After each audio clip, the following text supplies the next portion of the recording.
thou kind Lord, this gathering is turning to thee. These hearts are radiant with thy love.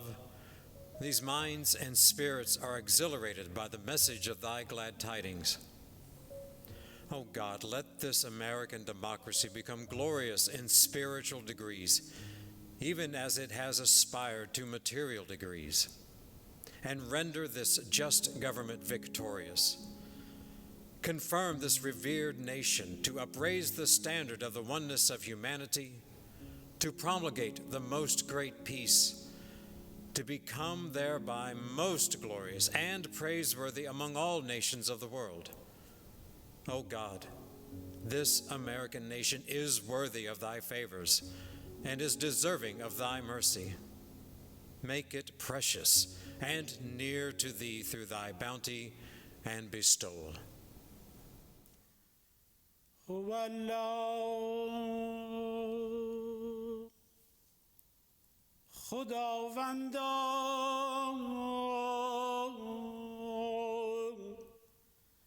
مهربانان کریمان رحیمان،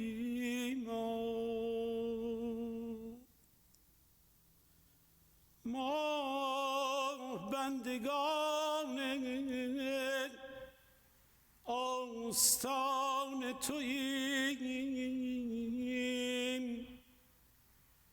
و جمیع در ظل وحدانیت تو.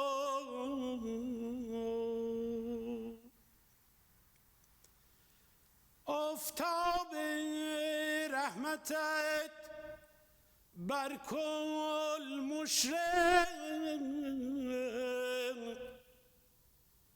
و ابر عنایتت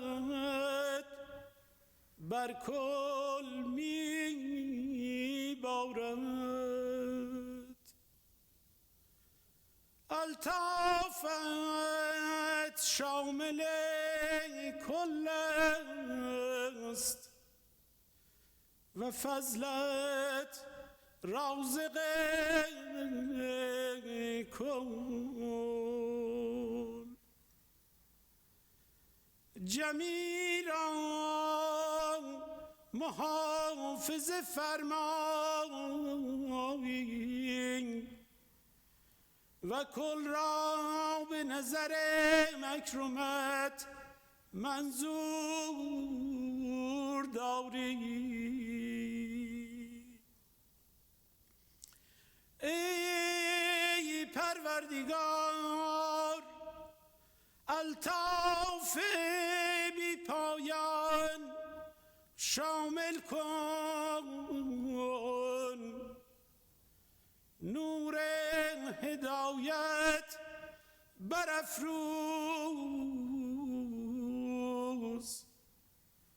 چشمها را روشن کن، دلها را سرور ابدی بخش،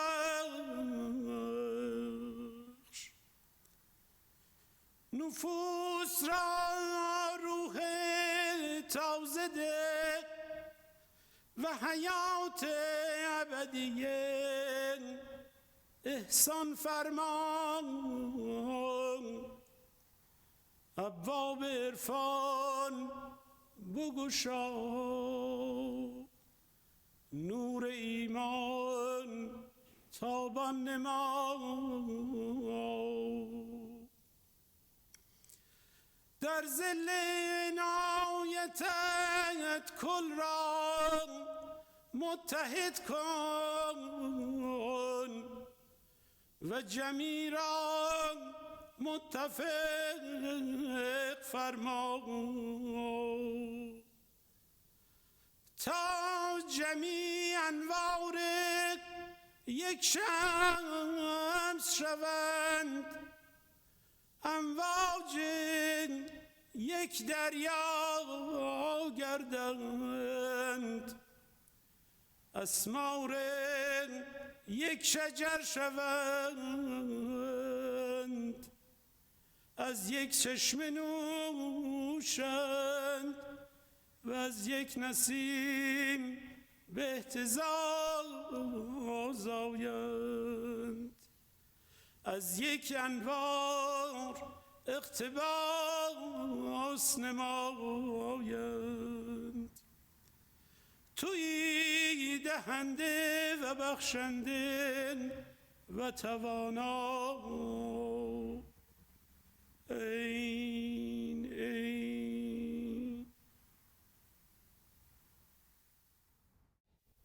O thou peerless and loving Lord, though capacity and worthiness are lacking, and it is infinitely hard to withstand tribulations, yet worthiness and capacity are gifts vouchsafed by thee. O Lord, give us capacity and make us worthy, that we may evince the most great steadfastness, renounce this world and all its people, kindle the fire of thy love, and even as candles burn bright with a consuming flame and shed abroad our radiance. O Lord of the kingdom, deliver us from this world of vain illusions, and lead us unto the realm of the infinite.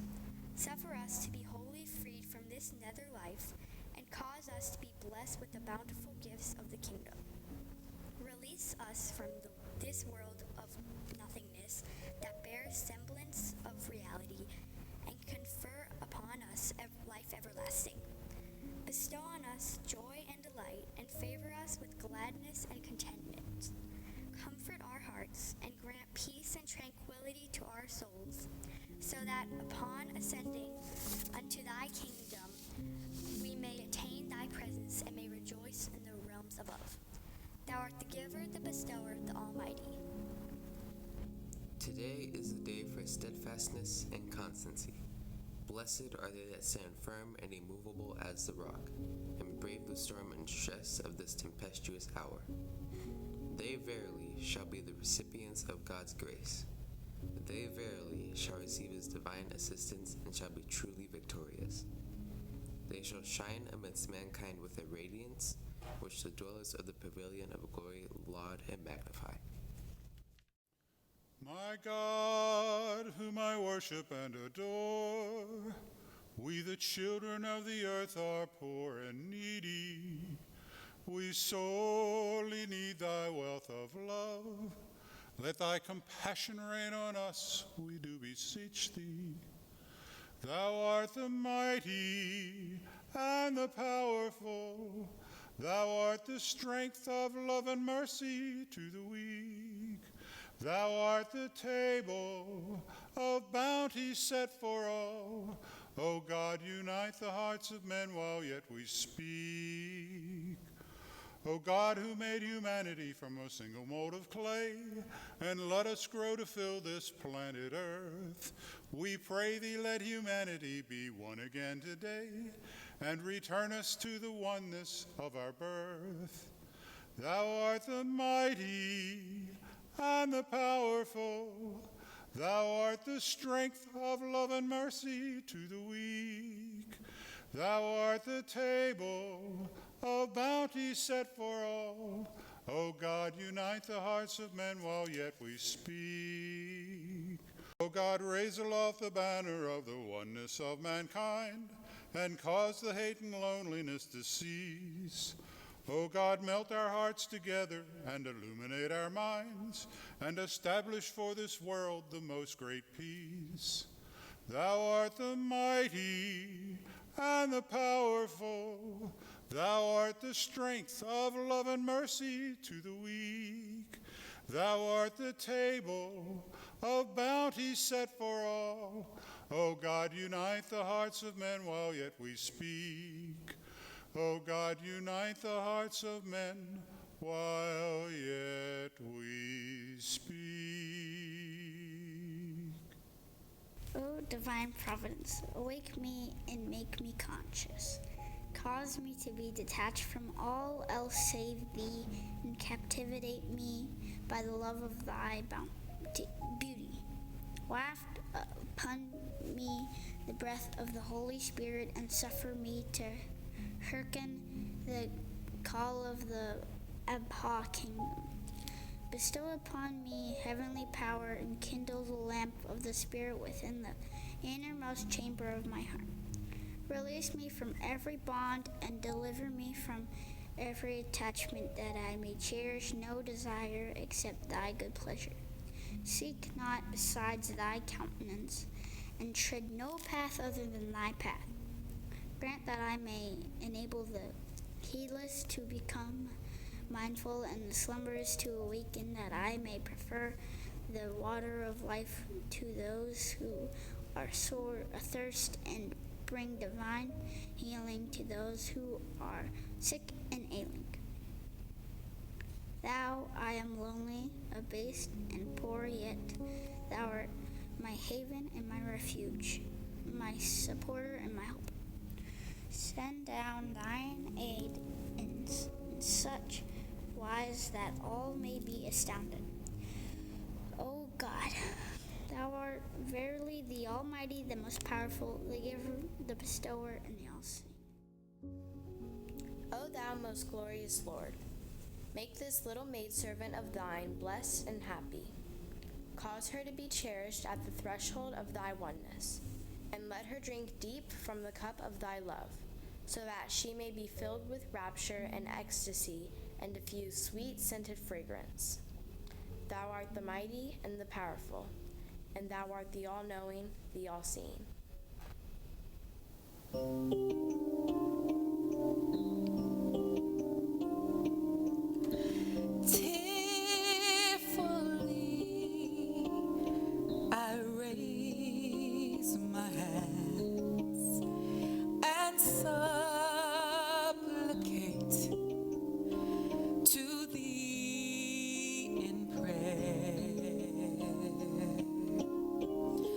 Close my eyes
Protect me, make of me a shining lamp and a brilliant star.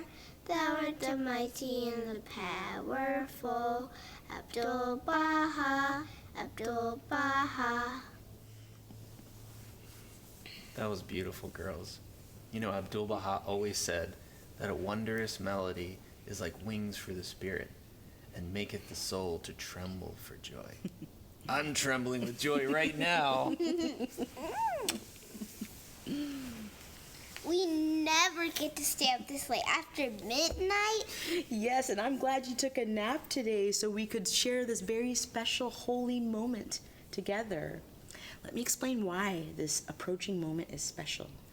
At this time, on this date, 100 years ago, after a courageous life of love and sacrifice, our beloved Abdu'l-Baha ascended to the Abha kingdom, heaven. I love Abdu'l-Baha so much. Me too. I love the stories that you tell us, especially the ones with the surprising endings.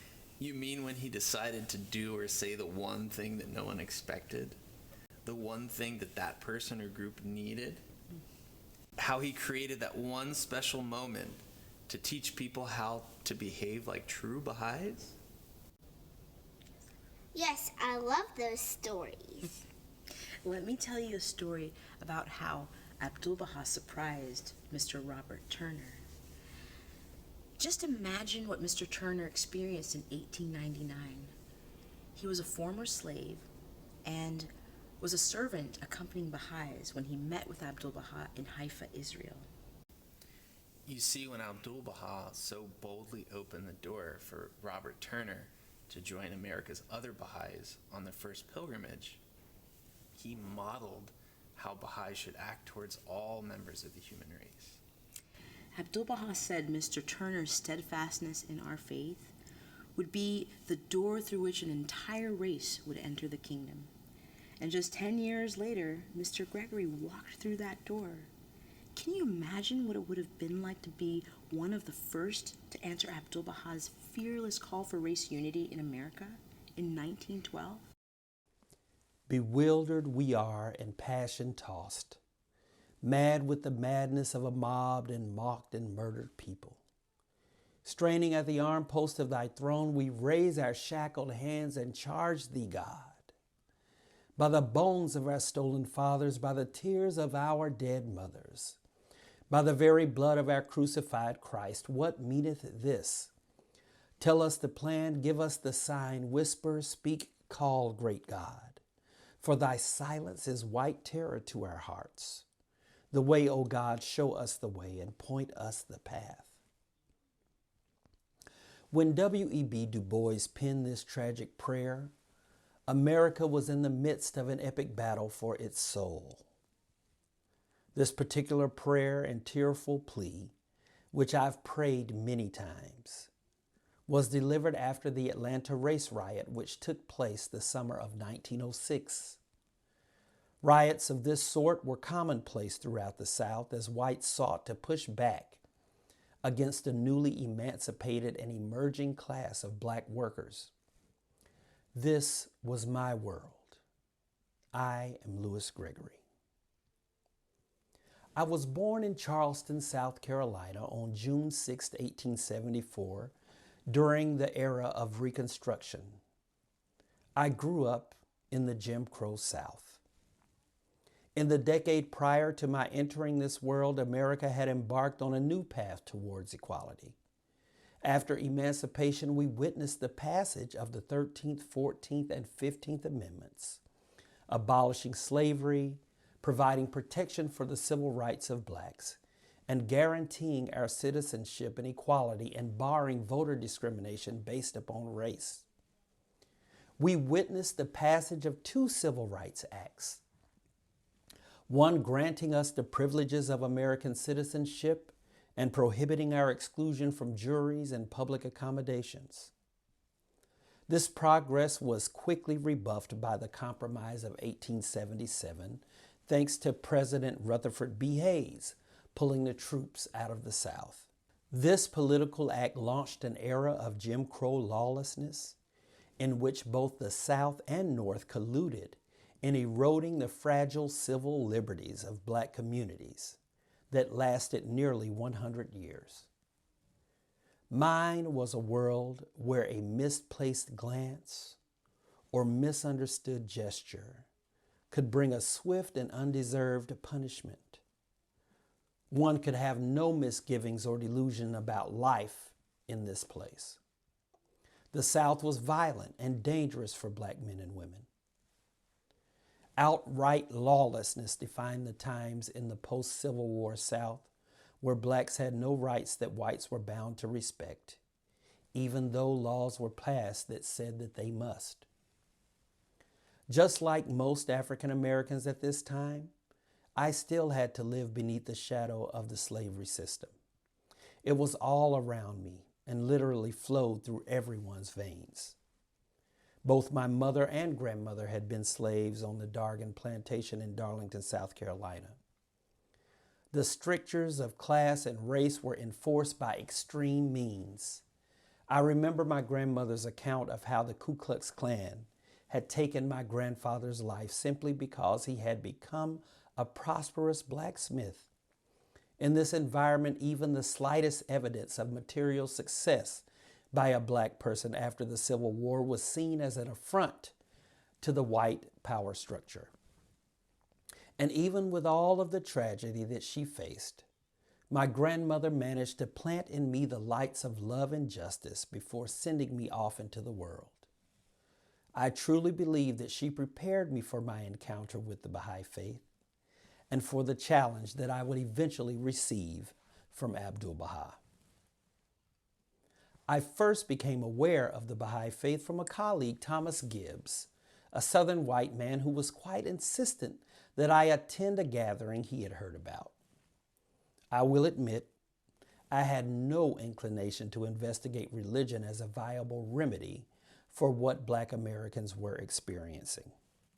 To be completely frank, I had lost interest in religion because I had been seeking but not finding truth. I had given up. Nonetheless, I agreed to attend the meeting at Joseph and Pauline Hannon's, who claimed that I was about to hear a message that would make possible a work that would bless humanity.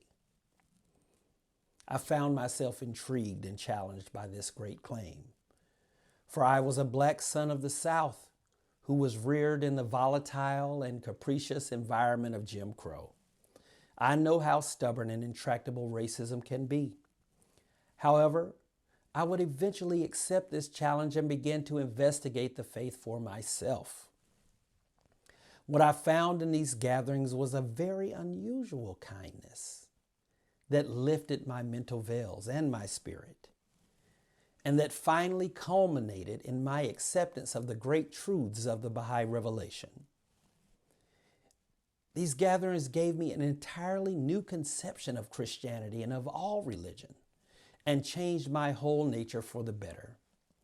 This was the answer, in my opinion, to Du Bois' prayer. The answer to the longing at the core of my soul. I took no time in putting pen to paper and writing to Abdu'l-Bahá. What I received from him would change my life forever. Let me just share a little bit of it with you. This is what he wrote to me. I hope that thou mayest become the means whereby white and colored people shall close their eyes to racial differences and behold the reality of humanity. And that is the universal unity which is the oneness of the kingdom of the human race. Like unto a candle be kindled in the world of humanity, and like unto a star shine and gleam from the horizon of reality, and become the cause of the guidance of both races. I knew right then and there that my service to the world would be calling whites and blacks into the loving fellowship that God had intended for all of us.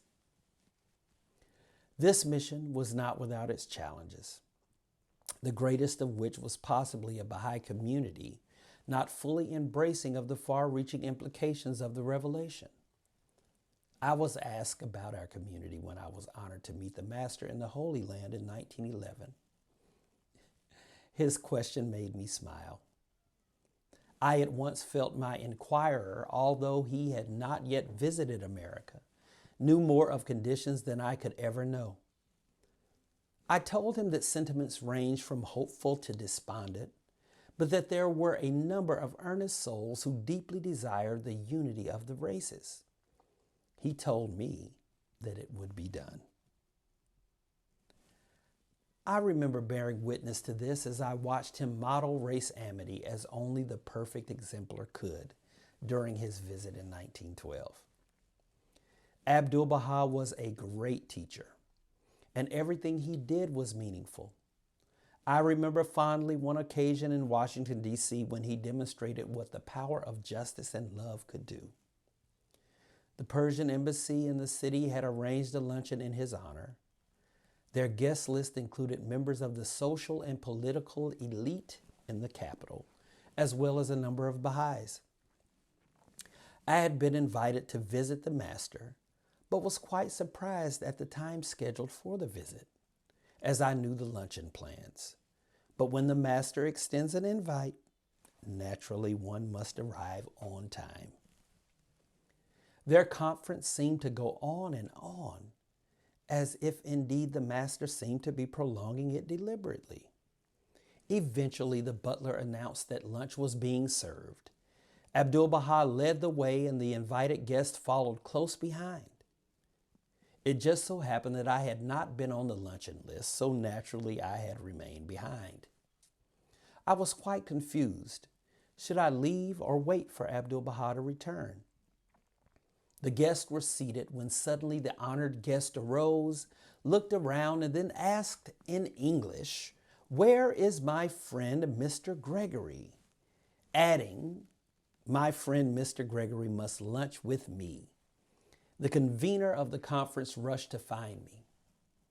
As I approached the front of the room, I could see the master rearranging the place settings at his right, the seat of honor, ignoring utterly the delicate laws of protocol. And the luncheon started only after I had been seated. Then in a most natural manner, as if nothing at all unusual had happened in the capital that day in 1912, with tact and humor, the master electrified the already startled guest by talking about the unity of mankind.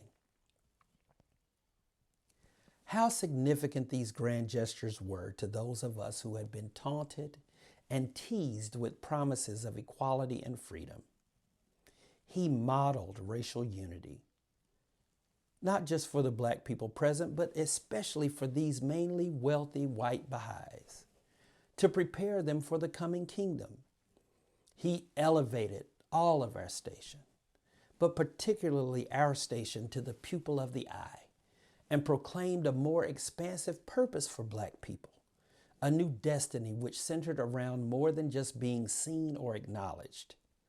He taught us that we were the embodiment of sight for the body of humankind, a veritable fount of light that would lead the world and mend the war wounds of racial strife.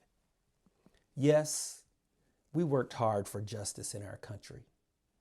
Abdu'l-Baha taught us that it was important for the Baha'is to always have integrated meetings. I remember a new believer, Mrs. Harriet Gibbs Marshall, a master pianist and founder of the Washington Conservatory of Music. I served with Miss Harriet on the board of that historic organization. She was so inspired by Abdu'l-Baha that she made sure our meetings there included people of all races. She also played an instrumental role in our Baha'i Race Amity conferences. I can only imagine what Mrs. Marshall experienced when she met Abdu'l-Baha.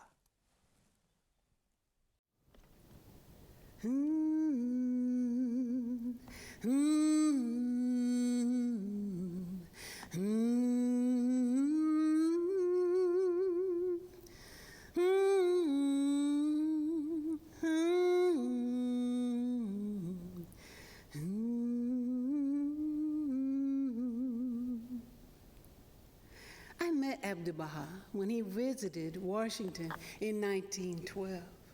I was 44 years old and had devoted my life to music and the arts.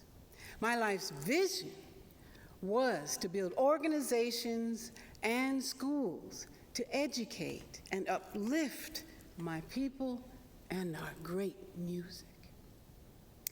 In a country that not only disrespected us, but upheld the brutal Jim Crow laws that made our lives so difficult. So I listened intently when Abdu'l-Baha insistently urged us to hold meetings where blacks and whites come together. At that time, most churches and even Baha'is all across the country hosted separate meetings for blacks and whites.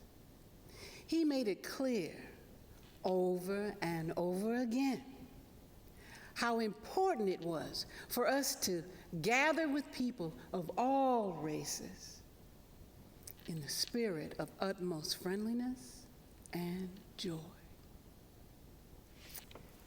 Well, I realized that we would not be able to eliminate the prejudices between the races until we followed his instructions. Love, love, unity, unity. From that day forward, I made sure that all our gatherings, whether worshiping, working, or socializing, would be integrated. That, of course, would include the Washington Conservatory of Music and the School of Expression, which I had founded in 1903 to promote the arts for children and adults. You should know that it was most helpful to have our Baha'i friend, Mr. Louis Gregory, to assist me on the board of directors there. I think I'm ahead of myself. I need to talk with you about the journey that prepared me to become a Baha'i. I was raised in Oberlin, Ohio, and I'm so grateful to the city's founding fathers, who, unlike most city leaders in America, valued and embraced the integration of the races, and in 1835 began a legacy of integration of welcoming and helping freedom-seeking slaves. And then in 1869, that brave little city embraced my family and welcomed me into Oberlin's integrated schools. This early education opened the doors for me in 1889 to become the first black woman to graduate from Oberlin's Conservatory of Music as a piano major. This education, followed by my study of the piano in Europe and through performing concerts in America, enkindled my desire and tuned my talents to uplift people of all races through education and music. Such an illustrious beginning, however, did not spare me or my husband of the indignities of racism we faced as we lived and traveled throughout America. But that's another story for another time. Today, I want to tell you about Abdu'l-Baha.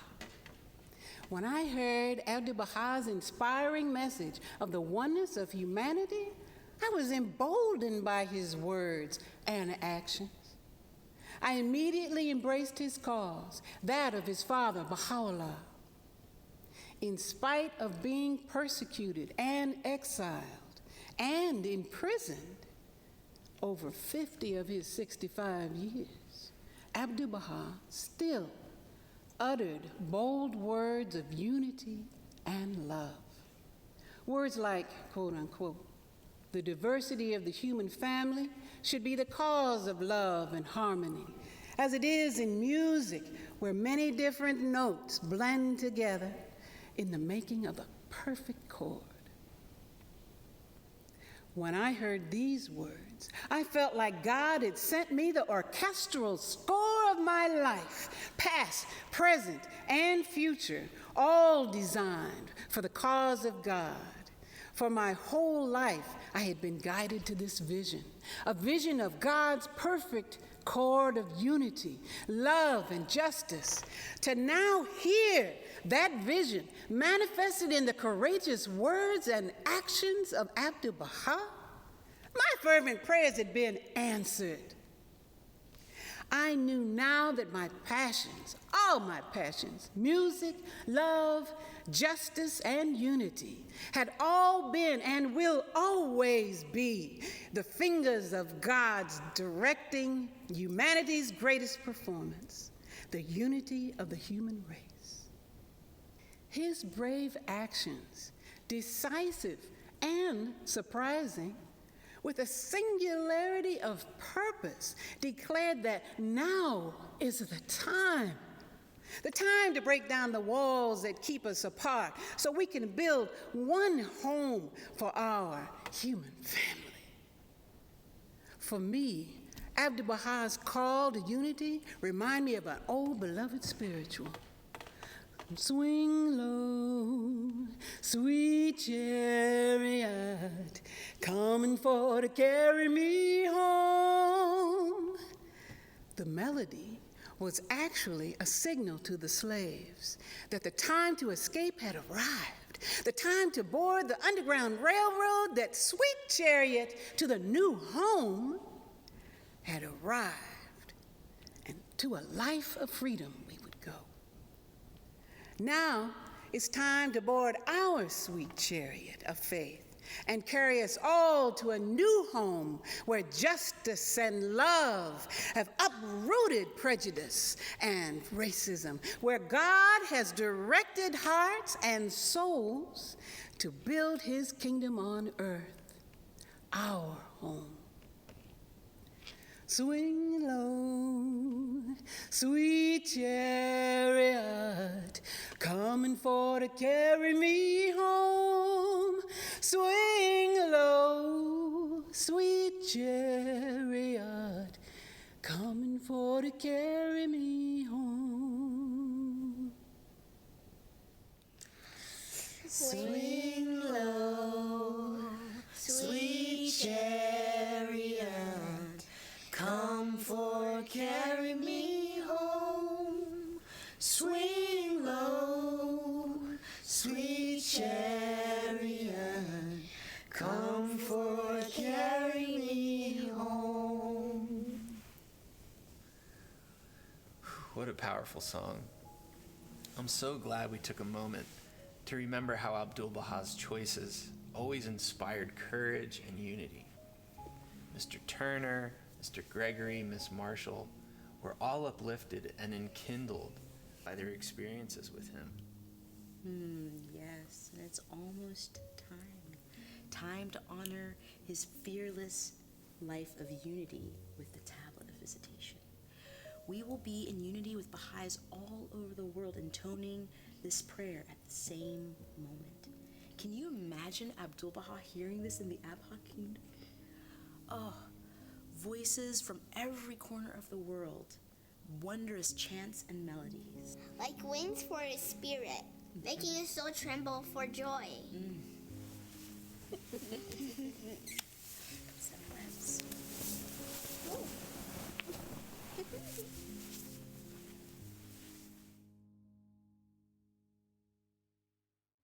این مناجات را هر نفسی به کمال تضرع و ابتهال بخواند، سبب روح و ریحان قلب این عبد گردد و حکم ملاقات دارد. هوالابها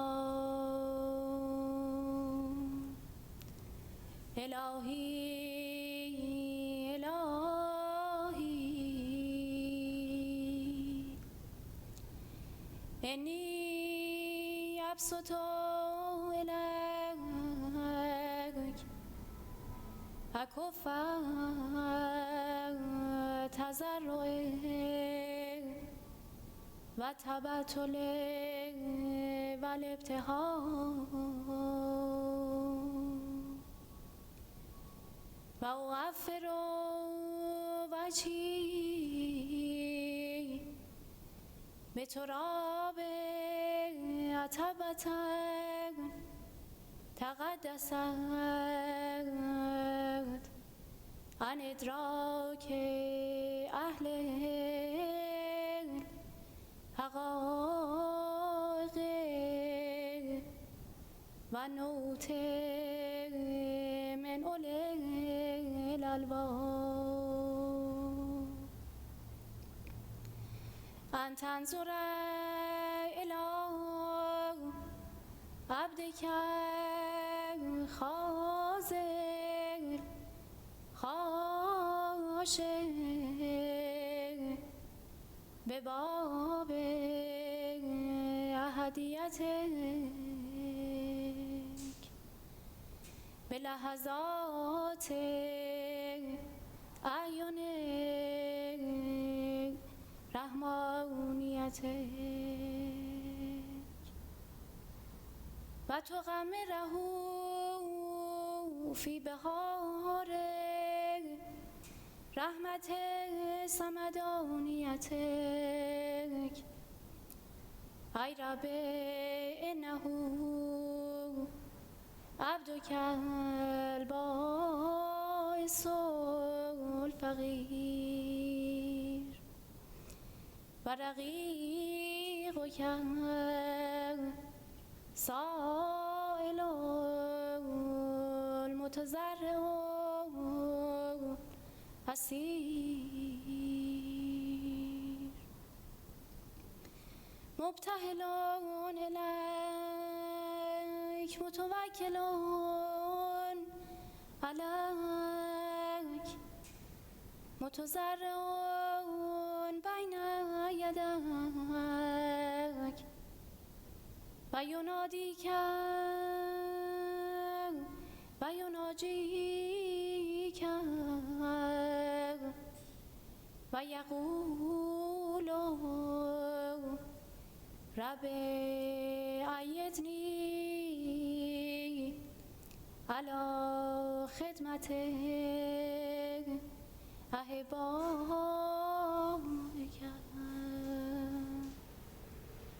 و قونی علی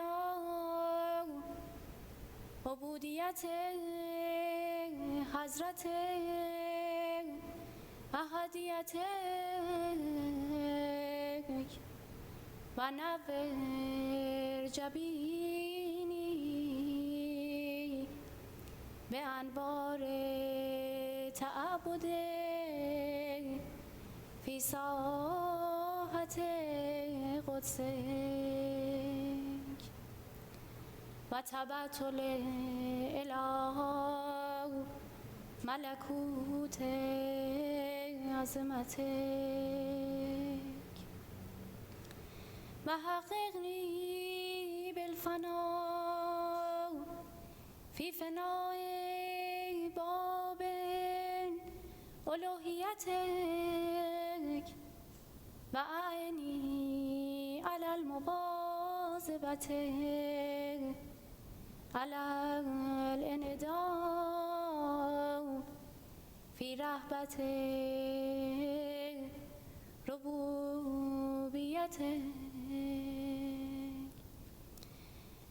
ای رب اسقنی کأس الفنا و البسنی ثوب الفنا و اغرقنی فی بحر الفنا و اجعلنی غبارا فی ممر الاحبا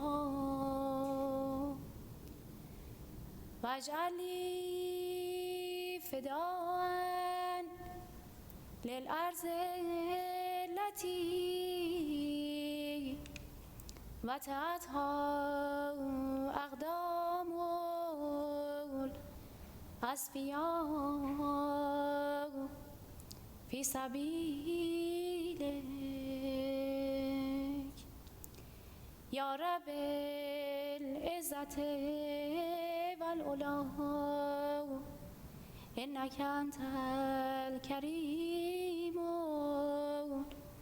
الرحيم المتعال هذا